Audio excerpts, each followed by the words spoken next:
Good afternoon, ladies and gentlemen. I have the honor and immense pleasure of introducing Dr. Ashok Khemka. Dr. Khemka chose to join the IAS to serve the people. As a member of the Haryana cadre, he has been through dozens of departments, including fisheries, housing, AIDS control, finance, planning, land administration, rural development, supplies and disposal, social justice and empowerment, etc. He has also served as a managing director of Haryana's public sector units in warehousing, seeds and electronics. And in every place, he has unearthed a scam and earned a charge sheet and an investigation. We need more people like him to rebuild India's steel frame, which is our administrative service. Ladies and gentlemen, once again, please do give a big hand to a man who is fighting for us every single day just by doing his job.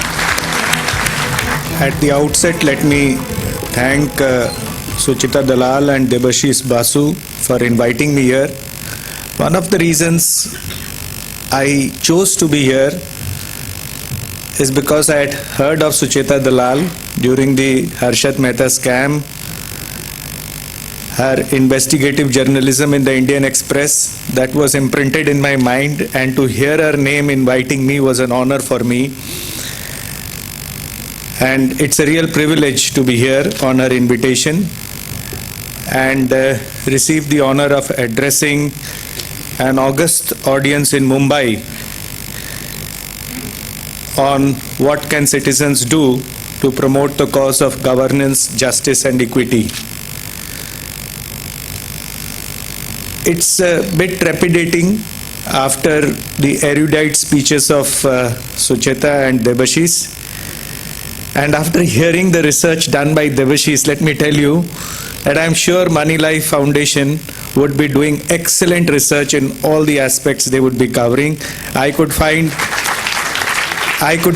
very little which I do not know of my personal life, which Debashis has not spoken to you about that here. Now, since he had talked about a bit of my childhood, let me explain a few of the episodes which he has highlighted here so that things are understood in their right perspective. I joined schooling in 1973. At that time, it was the Indian languages, the medium of education in Indian languages was still in fashion and in vogue, not as the concept now that English is the one and all. But I was admitted into a very elite English medium school of Calcutta, St. Xavier's Collegiate School. Both my parents were not very literate, and that is the reason we did not speak English at home.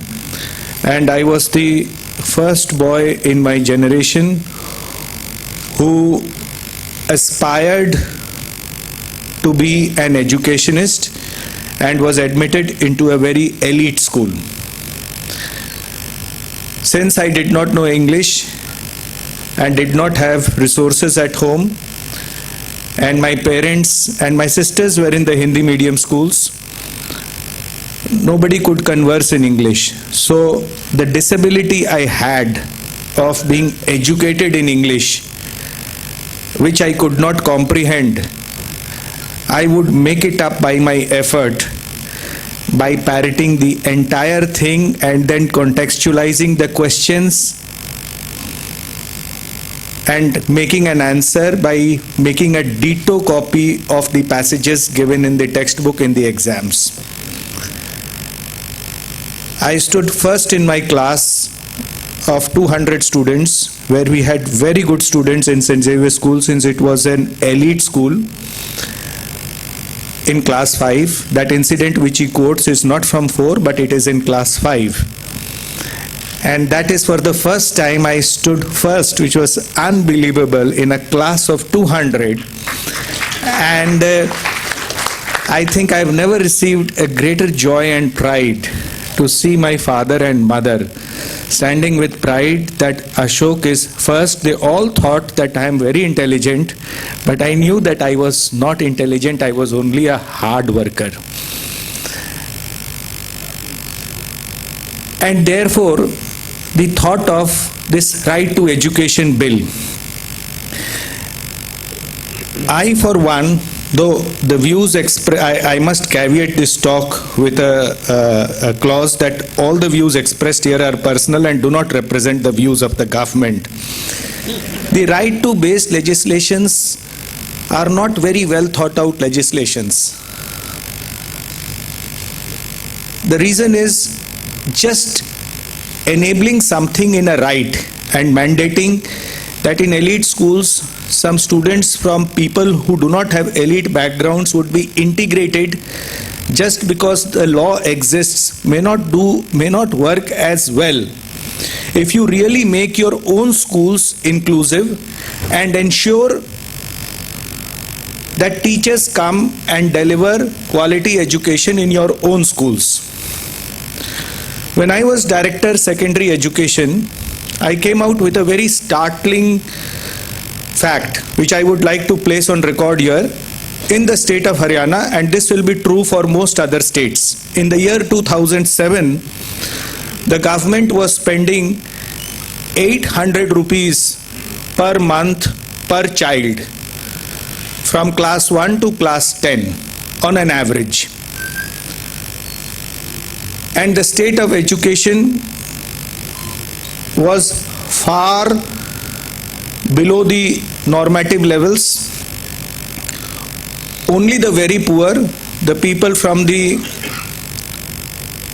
downtrodden who could not afford primary education, the private education, would be taking this education where government would be spending more than the average spend in the private education, because at that time my son was in a private, most elite private school of Chandigarh, and we used to pay 1100 rupees per month as tuition fee, and where the teachers would be paid at 60 to 70% what a government school teacher would be paid salaries. So I failed to understand that though the government was spending almost as much money in the name of citizens as you would pay for your own ward in a private education school, without taking into account the capital costs, that is of building, lands, infrastructure, the quality left a lot to be desired. Now, though right to information is a big success, the right to education cannot be a success for a very simple reason. It doesn't envisage or it doesn't tackle the teacher absenteeism and the giving away of quality education by the teacher to the students. That aspect is not covered or cannot be enforced under a right-based legislation. So, why governance is important? The governance is important that suddenly you have created institutions, you have created a large number of schools, where in a small state like Haryana you have around 80 to 90,000 teachers employed. They are all patronages. Most of them are patronage-based appointments who are not delivering the output which they are supposed to deliver, and there is no mechanism to enforce that kind of output from those teachers who are employed there at the cost of the taxpayers or at public cost. So I devised a simple thing. I told the Chief Minister, a file note was put, that was in the year 2007, that let's do a scheme, let's give choice to the citizen. So what was the choice? Start a voucher education program. So give a voucher of 800 rupees. Let's start with the rural girls, the rural areas, girls and scheduled castes. So very small segment, the budget would be a minuscule portion of the total education budget. Give the vouchers to this select list of rural scheduled caste girls who are easily identifiable, and mandate that with these vouchers, these girls can walk to any school and claim education as a matter of right, and the state would reimburse the cost of these vouchers to the concerned schools, much before this right to education legislation had come. That was in year 2007 on record. My principal secretary was initially posed a lot of questions, said, how can this scheme be a success? What about hostels? I said, sir, forget hostels. Even if one girl student chooses to exercise this voucher, you have a situation of moving towards a Pareto optimality. That is, it would be a more optimal solution. If nobody exercises these vouchers, fair enough. You are not worse off.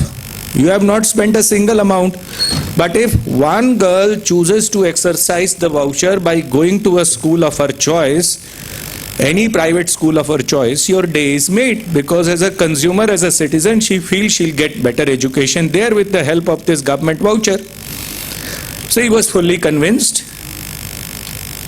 Both the education principal secretary and the finance principal secretary, and they decide to go to the Honorable Chief Minister with this brilliant scheme of Mr. Ashok Khemka.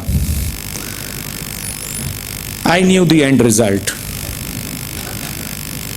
I had very good equation with the Chief Minister, and let me tell you that before 15th October 2012, the only punishment I received was a transfer. I was never charge sheeted nor any inquiries instituted upon me.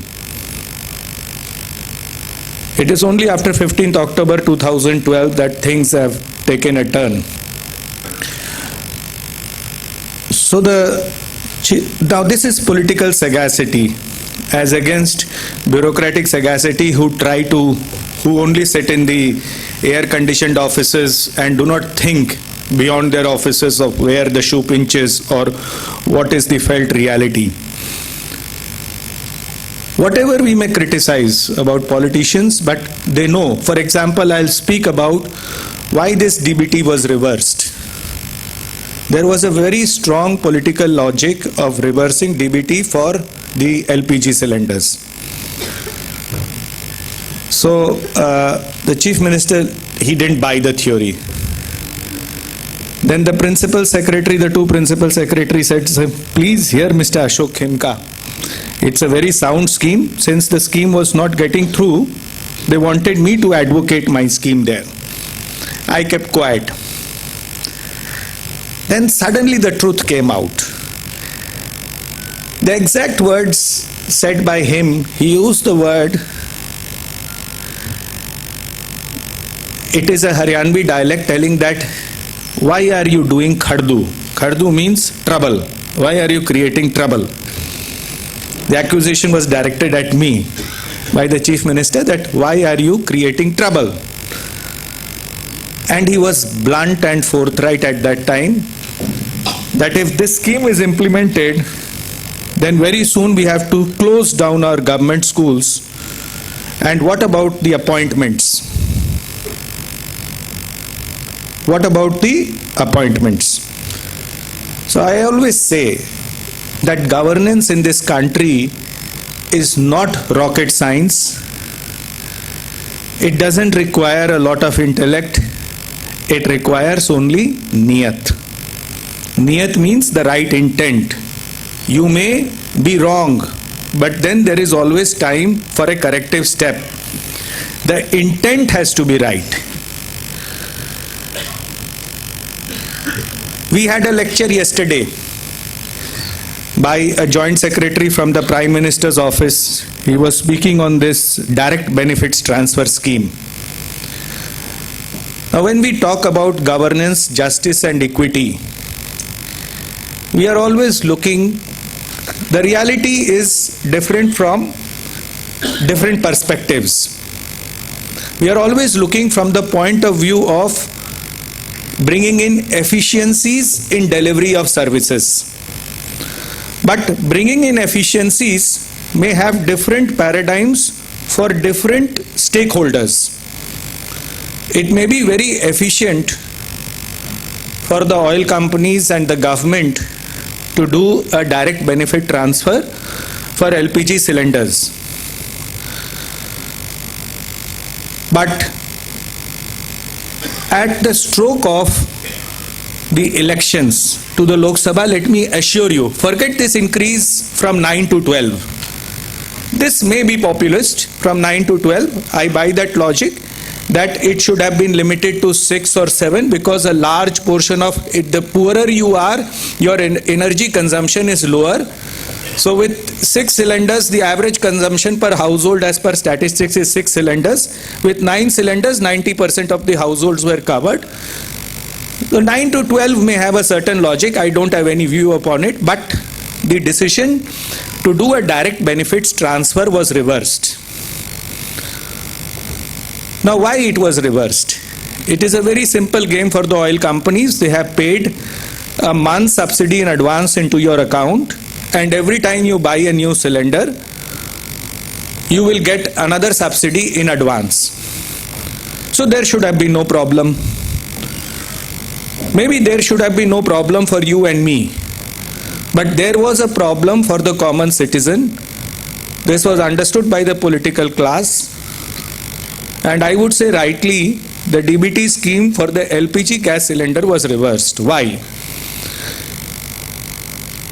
You see, if you study this, there is a course of that economics is not only about maximizing utility, because you really, an individual cannot calculate where his maxima in utility lies. These are all heuristic decisions. It's an intuition that this is the best decision. It may or may not be correct always. Now, there is a thing where you have to pay 1200 in cash to the delivery man for a cylinder, which a subsidized cylinder would cost, say, 500 rupees. So for a poor household, whose monthly income, household income would be 3,000, 4,000, 5,000, to cough up 1200 in cash from the pocket may be difficult. And to get the money in the bank account where there is no internet banking or no easy access to ATM, to get access to that subsidy would involve some amount of transaction cost, which we have not accounted for in this game of DBT for the LPG cylinders. So transaction cost of retrieving that subsidy or checking whether that subsidy has come into your account or not, besides the subsidy going into the householder, that is the head of the household's account, while the money used to be paid by the women folk of the householder. These are issues which have to be considered while designing any scheme from the citizen's perspective. So there was a strong logic. What I am trying to tell is that efficiency may be something from the one side of the table. Efficiency may have a different paradigm from the notions of efficiency, equity and justice from the citizens or the other side or the other perspective. So a very natural question which I addressed to the speaker, who was the architect of this DBT scheme, that, sir, why did you choose LPG? Why you want to punish a household with these transaction costs simply because you are not able to govern and you are not able to administer the subsidy in a fair and efficient and a proper manner? Maybe there is a 20% siphoning off of your subsidy, but because you are not able to administer, you are not able to govern a scheme, you are going to punish an eligible householder. Is it not injustice? It is like telling that I am not able to stop the stealing of electricity or stop people from traveling ticketless on trains and buses, and therefore I am going to raise the ticket prices of the paying public.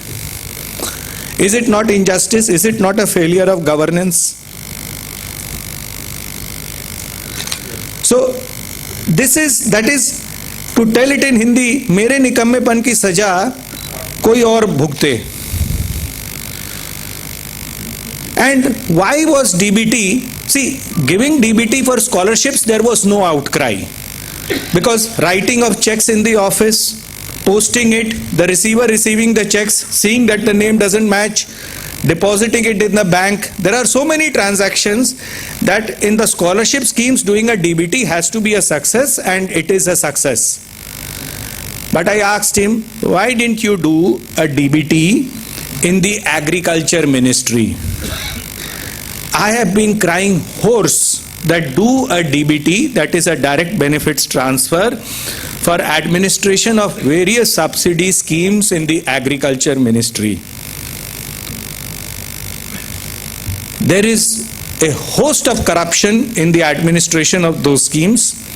I am a personal complainant to the Standing Committee on Agriculture of the Parliament, highlighting that how corruption takes place in the administration of subsidies, and DBT is one thing where it would have achieved more value, it would have achieved greater value in its objective by ensuring that the scheme is implemented in a better and more efficient manner. Why I say so? For example, I'll give you one simple example. You will understand that how subsidies are, there is tremendous corruption in the administration of subsidies in the agriculture ministry. For example, there is a scheme of subsidizing drip irrigation in agriculture. So there is a scheme of the ministry that if you install drip irrigation system in your fields, you will get a subsidy of say 10,000 rupees per acre, for example, or a 50% subsidy in your investment. So what would the department do? The department would say, go and buy this equipment in which there is a 50% subsidy. By some mechanism, its true market value would be say 100 rupees. It would be scaled up to 150 rupees. And a 50% subsidy means it will be available to the farmer at 75 rupees. So farmer will still buy it because he knows that the actual market value is 100. He is getting at 75. So for him, the effective subsidy is 25%. He will buy it. But the 75 rupees from the government account has gone where it should have been only 25. The 50 is shared by the dealer and by the officials. This happens in seed, this happens in not in fertilizer. Fertilizer is a different story altogether. In seeds, in pesticides, in agriculture mechanical implements and other items. So why don't you do a DBT? You tell the farmer that you go and buy the implements or seeds or pesticides of your choice from the open market from a set of recognized dealers. All dealers, mind you, in the agriculture sector is licensed by the department, state agriculture department. So you cannot sell agriculture implements or inputs without a license from the state agriculture department. So buy it from any of the licensed dealers, and upon buying, we will subsidize a percentage of that subject to a maximum of something directly into your account. So you have promoted choice at the level of consumers, and you have also promoted competition from the various producers. You can limit it by telling that, okay, the produce or the product which you are going to buy is going to be certified and is going to have certain certifications. You can limit it to that extent. So why it was not done in agriculture? So here the question of choosing the appropriate scheme, how to implement, seeing the citizen's perspective and seeing the interest of the taxpayers all become very important in implementation. So it's not something which I discover anywhere which I go. It is very easy to see it, and the only question is that your intent has to be right in implementing them. Now, what is governance and how is justice and equity interlinked with governance? Governance consists of three organs, as we know: legislature, executive and judiciary. Let me give you a simple example of a cricket match. Now once, if you are playing a cricket match, if you want to see a Tendulkar flourishing, Tendulkar showing his best elements, what are the essential ingredients? The essential ingredients is that the ground which is prepared has to be a fair ground and a well prepared ground. The stadium has to be a good stadium, so that you have the right ambience, there are spectators watching, the ground is well prepared for a very fair and a good match. The rules are well laid down and will be executed properly. Who is going to ensure the execution and enforcement of the rules? The umpire. And in case the umpire cheats, or in case the players are not satisfied with the decision of the umpire, you have the equivalent to a judiciary, you have the third umpire. So you have the provision to appeal against the decision of the umpire to a third umpire. Now understand that if any of these three items, that is the ground preparation, the stadium, the umpire or the third umpire or the rules of the game are not fair, they are tilted towards one side, what would happen? The spectators will not get their money's worth. The cricket lovers would not get their value and enjoyment. At some stage, let's not call it a money's worth, but an exhilaration of seeing a superb shot or a superb dive or a superb bowl or a superb fielding, and there would be no Tendulkar flourishing. There would be no Tendulkar coming out of the society. If a Tendulkar has to bat always, that if he is going to try and snick the ball outside the off stump for a fine cut outside the third slip, wide of the third slip for a 4, and if the ball is not nicked and caught behind by the wicket keeper and is ruled out, would he even attempt that shot out of that fear? Or if he plays with the fear that if the ball touches the pad and he is going to be declared leg before wicket by an unfair umpire, would his talent flourish? The role of the governance vis-a-vis its citizens is exactly this. The legislature must prepare a fair ground and a fair rule of law. It is not biased for the home team or the other side. The umpire or the executive is very fair while giving its decisions, and there is trust and faith in the decision of the third umpire or the judiciary.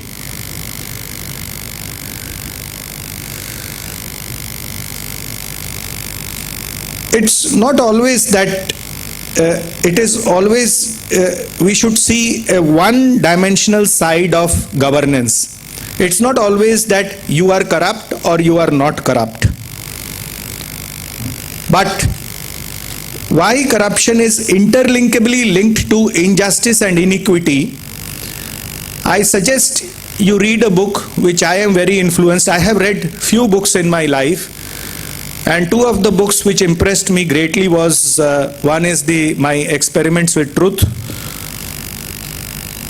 autobiography of Gandhiji, and the second I loved reading was a book by Darren Acemoglu and James Robinson. These are professors of government and economics at MIT and Harvard University respectively, Why Nations Fail. Now, in this book, the author, while tracing the history, says that it's not the geography of the nation or the climate or other natural resource endowments which makes a nation great or which is the result of failure of the nation, but it is the people. It is the human endowment and its institutions, and particularly its political institutions.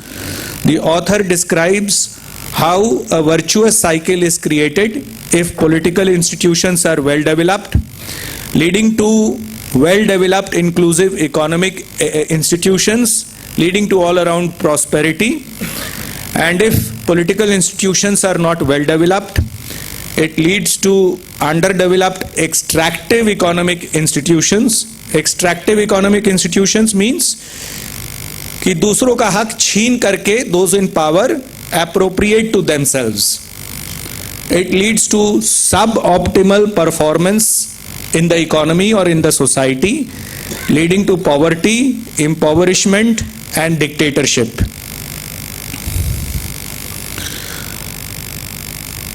So, in our case, this particular example, which was highlighted, and this particular land transaction, which I had cancelled. Now, what is the philosophy? Why these kind of transactions which are perpetrated in our economy? These actually characterize the economy more as extractive institutions than inclusive. What was the transaction about? There was no money in the account of Skylight Hospitality. A land was purchased for 7.5 crores on a particular date, registered on a particular date, and after 3 months, there was an agreement to sell. And that agreement to sell was 58 crores. Within 1 year, 50 crores was received of the 58 crores in 3 installments. And after 3 years, a registry was made for 58 crores and the balance 8 crores was taken after 3 years. And out of that advance, 7.5 crores purchase price was made. Now, what was the entrepreneurship activity which resulted in 7.5 crores being converted into 58 crores? 2 state permissions only. One is the change in land use, and the other is a license to develop a commercial colony. So 2 state permissions multiplies the value of the same piece of land from 7.5 crores to 58 crores. This is exactly what is extractive economic institution and extractive political institution. Now, if these kind of transactions are galore, this was only an example. Since I was not responsible for giving these licenses, I was not in the department, one would see that these kind of use of state powers to appropriate public wealth, these licenses were nothing like land licenses are the 2G licenses or the right to mine the coal mines. Similar, that is the right to appropriate natural resources. Is it merely a loss of that wealth? The answer is no, it is much more. If you see it one angle, the nation probably, as per an estimate, rough estimate done by me, it is about 3 to 4% of GDP goes into such kinds of, is lost in such kinds of corrupt activities. This 3 to 4% of the GDP which is lost annually to such kind of corrupt activities is not only a loss of the rate of economic growth, but this rate of economic growth is actually to the people, to the have-nots.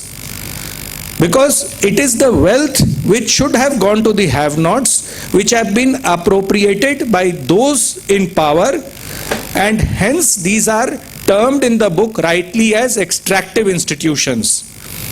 But the multiplier effect of this loss is huge. How much is the multiplier effect is something I think it requires a great deal of research to understand and appreciate that what is the actual multiplier effect of such kind of losses. It could be several times more. So there the element of justice and equity comes in with the governance. I do not know, as Debashish rightly said, I do not like to be called a whistleblower, because by implication, a whistleblower is one who has blown his whistle on something which he has seen but which was not his duty to do so. Whatever I have done was in the course of my duties.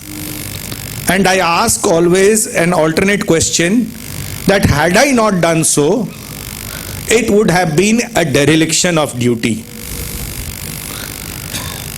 So, not being dishonest is certainly not honest.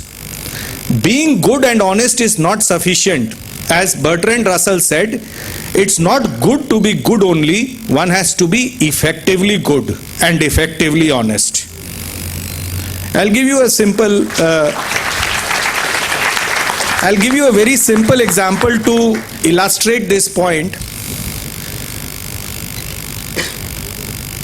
A person is being beaten up in the road outside Shivaji Park. Some hoodlums are beating him. All of us are honest and good. The area officer in charge of the police station is also honest and good. And all of them go away, see the incident, cluck their tongues and say, ये तो बहुत गंदा हो रहा है, बहुत अन्याय हो रहा है, देखो इसको पीट रहे हैं. But you turn your eyes and walk away.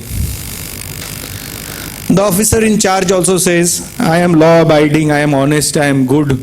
If I am going to touch this, I will lose my job, I will be transferred, or heavens will fall upon me. Or maybe he is some VIP's son, or he is some VIP. Certainly at that time the SHO's duty is to take action as per law against that hoodlum, book him, arrest him, take action so that immediate relief is given to the man. As a citizen, it's your duty as well to say that, look, you are doing a wrong. If you are alone, it may be that he beats you up, you may be physically harmed, that's the fear you have. Another voice joins you, you gather more strength. 10 voices join you, that hoodlum will walk away, maybe threatening the victim that tujhe dekh lunga kal. But at that instant he will definitely walk away. So it's very important for citizens to get their voices together. An example which we have seen is the 16th December 2012 incident, very well known as the Nirbhaya gang rape case, where the government was forced to act and act promptly by enacting a new legislation. Not only that, I think, though I may not be very politically correct, but the Delhi police did do one of its finest investigation in apprehending the culprits and delivering and prosecuting the case so that justice is delivered within a year's time. Otherwise, there are more heinous cases happening in our society where investigation is not done properly or not properly prosecuted in courts. So it was the citizens' voice which ensured that justice is given to that victim in that instant case. So without the citizens' voice, without citizens demanding their voice, if you just see that once you come to India from abroad, people rush to immigration counters, there is no queuing discipline. But if you land up in Singapore, or you land up in a European country or London or any US country, you would see the same Indian would be queuing up. Why? The reason is, you know that you will be told by the person who is in the queue that please come and fall in queue. You don't listen, the second man will also join in, the third man will also join in, and suddenly the whole queue will demand that please come and join the queue. But the same Indian, when he comes to this country, will rush and crowd the immigration as if, if he is not the first person, then the immigration counters will close and he will be stranded at the airport itself.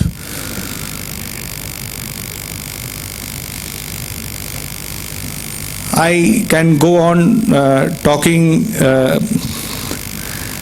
But I think I must close my talk here, and I thank all of you for having invited me. And I sincerely believe that governance is important for both justice and equity. And governance doesn't require rocket science. It doesn't require too many deliberations on policies, what will bring efficiency, what will not bring in efficiency. There is enough to be done in implementation. It is not rocket science. We only need to encourage people who are in government or people who are implementing policies to develop the right intent, to take pride in their jobs, and not to demand of people who do their duty to join politics. Because as I tell, if you are good at your job, for example, if there is a good mistri, you don't ask him that you go and join politics. He is good at his job, respect him for that. So if one is good at his job, respect him for that and allow him to continue in that job because he is good at it and he loves doing that job. With that, I rest my speech. I do not know whether I have been very erudite or I have spoken my heart out, and if I have offended anybody inadvertently, I apologize. And let me tell you again that whatever views I have expressed, they were my personal and not that of the government. Thank you.